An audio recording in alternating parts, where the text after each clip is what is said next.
اشہد ان لا الہ الا اللہ۔ کیا مختلف ملکوں میں شب قدر الگ الگ ہوتی ہے؟ لیلۃ القدر کی رات صرف ایک ہوتی ہے، جبکہ پاکستان اور سعودیہ میں ایک روزے کا فرق ہوتا ہے، تو راتیں بھی دونوں ملکوں میں مختلف رہتی ہے۔ اس بارے میں وضاحت فرماتے ہیں عبد الباسط۔ دیکھیں شریعت میں جو عبادتیں ہیں نا، ان کے لیے وقت جو ہے نا، ٹائم، یہ یا تو معیار ہوتا ہے یا ظرف ہوتا ہے۔ یہ فقہی اصطلاح ہے، فقہاء بہتر جانتے ہیں۔ تو یہ ہر ملک کا اپنے حساب سے ہوتا ہے۔ جیسے فجر کے وقت فرشتوں کا حضور ہوتا ہے، قرآن میں آتا ہے۔ اب فجر یہاں جب ہو رہی ہے تو سعودی عرب میں تو 2 گھنٹے بعد ہوگی، تو اب یہ تھوڑی ہے کہ یہاں فرشتے آ گئے تو سعودی عرب میں ابھی فجر نہیں ہوئی ہے تو وہ پہلے ہی وہاں پہ آ جائیں، فجر کے فرشتے جو آتے ہیں۔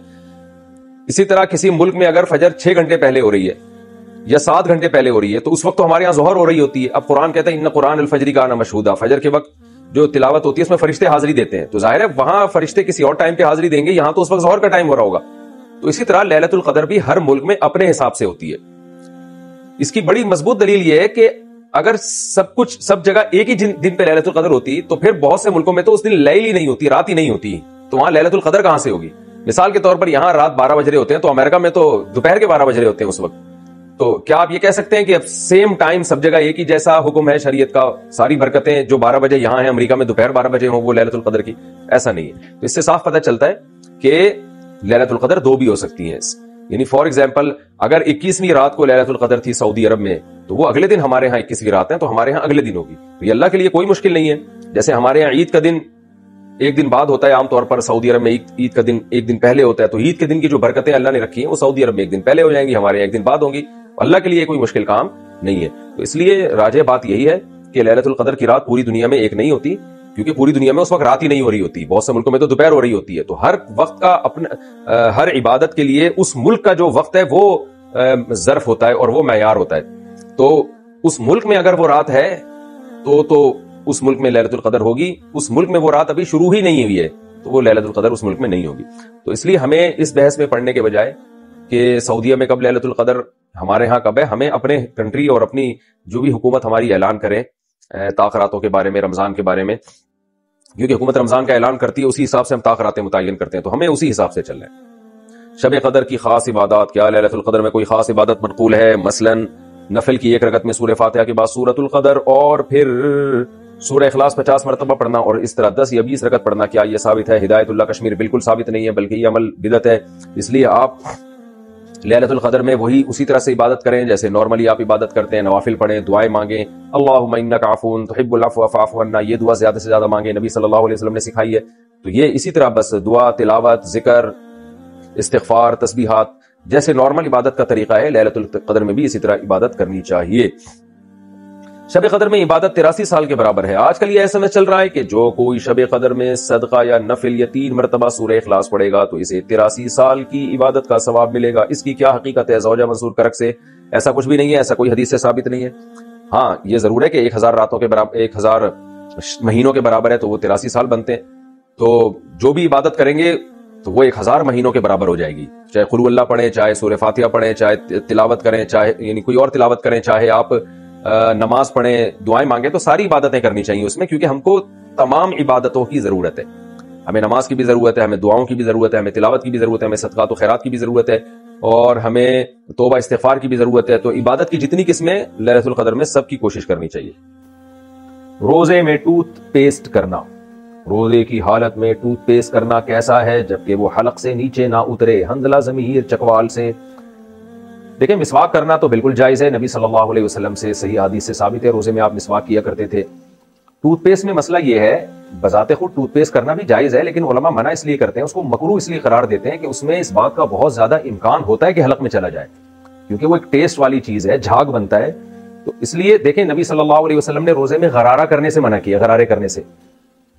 حالانکہ جب ہم غرارے کرتے ہیں تو ضروری تو نہیں کہ پانی حلق میں چلا جائے، اکثر نہیں جاتا، بلکہ آپ احتیاط کے ساتھ اگر غرارہ کریں گے تو پانی نہیں جاتا حلق میں، لیکن پھر بھی منع کیا، کیوں؟ ٹوٹنے کا خطرہ ہوتا ہے، پانی کے حلق میں جانے کا خطرہ ہوتا ہے۔ تو اسی وجہ سے علماء منع کرتے ہیں کہ بھئی آپ روزے میں ٹوتھ پیسٹ نہ کریں، کیونکہ اس کا جھاگ ہوتا ہے بہت زیادہ، اس میں ایک جو ہے وہ کوانٹٹی بھی اس کی ایسی ہوتی ہے کہ وہ اس کو روکنا بعض دفعہ مشکل ہو جاتا ہے، اس کی چھینٹیں حلق کے اندر چلی جاتی ہیں، اس سے روزہ ٹوٹ جائے گا۔ تو روزے کو بچانے کے لیے، ٹوٹنے سے بچانے کے لیے یہ فتویٰ دیا جاتا ہے کہ ٹوتھ پیسٹ کرنا مکروہ ہے، ناپسندیدہ ہے روزے کی حالت میں، اور ضرورت بھی نہیں ہے مسواک کریں، اس بہانے سے مسواک کی سنت بھی زندہ ہو جائے گی۔ تو اب سحری کرنے کے بعد آپ ایک دفعہ برش کر لیں اور رات کو سونے سے پہلے کر لیں تو سارا دن ضرورت نہیں پڑتی، اور پھر درمیان میں مسواک کرتے رہیں تو مسواک کے بڑے فائدے ہیں۔ اور مسواک میں چونکہ سنت ہے اس لیے اگر غلطی سے مسواک کا ریشہ حلق میں چلا بھی جائے تو روزہ بھی نہیں ٹوٹتا اس سے، یہ بھی ذہن میں رکھیں۔ جان کر نہ کھائیں اس کی ڈنڈی، اگر غلطی سے چلی گئی ہے تو روزہ نہیں ٹوٹے گا۔ خون دینے سے کیا روزہ ٹوٹ جاتا ہے؟ کیا خون دینے سے روزہ ٹوٹ جاتا ہے؟ عدنان ظفر: نہ خون دینے سے روزہ ٹوٹتا ہے نہ خون لینے سے روزہ ٹوٹتا ہے، کچھ نہیں ہوتا اس سے۔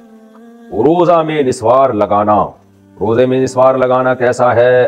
فضل خالق جدہ سے: شدید مکروہ اور ناپسندیدہ عمل ہے۔ بعض لوگ کیا کرتے ہیں نسوار کو روزے میں لگا لیتے ہیں، یہاں پر وہ کہتے ہیں ہم حلق میں نہیں لے کے جا رہے، نہ ذائقہ حلق میں جا رہا ہے، تو ایسی صورت میں روزہ تو نہیں ٹوٹے گا، لیکن بہرحال مکروہ عمل اس لیے ہے کہ اس بات کا خطرہ بہرحال موجود ہے، تو اس لیے تمام علماء منع کرتے ہیں کہ روزے میں نسوار نہ لگایا کریں، ناپسندیدہ اور مکروہ ہونے کی وجہ سے منع کیا جاتا ہے۔ پوری دنیا کے مسلمان رمضان اور عید ایک دن کر سکتے ہیں؟ چاند کے اختلاف مطالعے کا کہاں تک اعتبار ہے؟ ایک دوست یہ اعتراض کرتے ہیں کہ پوری دنیا میں کہیں بھی چاند نظر آ جائے تو سب ممالک کے مسلمانوں کو روزہ وغیرہ رکھنا چاہیے۔ محمد فہد نواز ڈیرہ اسماعیل خان سے: ایسا ہی ہونا چاہیے، لیکن یہ جب ہوگا جب پوری دنیا میں ایک خلافت ہوگی، ایک مسلمانوں کی حکومت ہوگی، پھر وہ ایک خلیفہ فیصلہ کرے گا کہ فلاں جگہ چاند نظر آ گیا ہے اور معتبر شہادتوں تک ہم سے اطلاع پہنچی ہے، لہذا پورے عالم اسلام میں کل روزہ ہوگا، پورے عالم اسلام میں کل عید ہوگی۔ اب چونکہ ایک خلیفہ نہیں ہے مسلمانوں کا، ایک گورنمنٹ نہیں ہے، تو پھر ہم شریعت نے حکم دیا ہے کہ جو جس خطے میں رہتا ہے وہاں کی حکومت کے فیصلے کا وہ پابند ہے۔ تو سعودی عرب میں سعودی گورنمنٹ کے فیصلے کے پابند ہیں آپ، پاکستان میں پاکستانی گورنمنٹ کے، ملیشیا میں ملیشیا کی گورنمنٹ کے فیصلے کے پابند ہیں، اور جہاں اسلامی حکومت نہیں ہے تو وہاں مسلمانوں کو چاہیے کوئی کمیٹی بنائے جو چاند دیکھنے کا اعتبار کرے، کیونکہ اصل میں جو حدیث میں آتا ہے صوموا لرؤیتہ وافطروا لرؤیتہ، صحیح حدیث ہے، چاند دیکھ کے روزہ رکھو، چاند دیکھ کے افطار کرو۔ ظاہر ساری دنیا تو نہیں چاند دیکھے گی نا، ایک مخصوص متعین افراد ہوں گے جو نامزد ہوں گے، تو جو بھی غیر مسلم ریاستیں ہیں، امریکہ ہے، یو کے ہے، وہاں مسلمانوں کو چاہیے کہ اتفاق رائے سے مسلکی اختلافات کو بالائے طاق رکھیں، اتفاق رائے سے ایک کمیٹی تشکیل دے دیں، رؤیت ہلال کمیٹی، جیسے پاکستان میں ہے، انڈیا میں ہے، بنگلہ دیش میں ہے، تو ایسے ایک رؤیت ہلال کمیٹی تشکیل دے دیں اور پھر وہ چاند دیکھنے کا اہتمام کرے، اور وہ جو فیصلہ کریں پھر پورے مسلمانوں کو، چاہے وہ کسی بھی مسلک کے ہوں، ان سب کو چاہیے اس کمیٹی کے فیصلے کا اعتبار کریں۔ جیسے مفتی منیب صاحب تو بریلوی مکتبہ فکر کے تھے، لیکن جب وہ چاند کا اعلان کرتے تھے تو اہل حدیث بھی اس کو فالو کرتے تھے، دیوبند مکاتب فکر کے لوگ بھی اس کو فالو کرتے تھے، تمام مکاتب فکر کے لوگ اس کو فالو کرتے تھے۔ تو ایسے ہی دوسرے کنٹریز میں بھی مسلمانوں کو چاہیے کہ ایک کمیٹی بنا دیں، مسلکی اختلافات کو دائیں طرف رکھیں، ایک کمیٹی تشکیل دیں اور اس میں تمام مسالک کی نمائندگی رکھ لیں تاکہ کسی کو اس سے اختلاف نہ ہو۔ تو وہ کمیٹی جو فیصلہ کرے گی وہ فیصلہ تمام لوگوں پر نافذ ہوگا، اور پھر باقی لوگوں کو چاہیے 1.5 اینٹ کی الگ مسجد نہ بنائے۔ لیکن یہ باتیں سمجھ میں آ نہیں رہی ہیں مسلمانوں کی، تو کیا کریں؟ باقی پوری دنیا میں ایک عید جب ہی ہو سکتی ہے جب پوری دنیا میں ایک نظام حکومت ہو، ایک خلافت قائم ہو جائے مسلمانوں کی، اور ایک جو ہے وہ امیر ہو۔ اشہد ان لا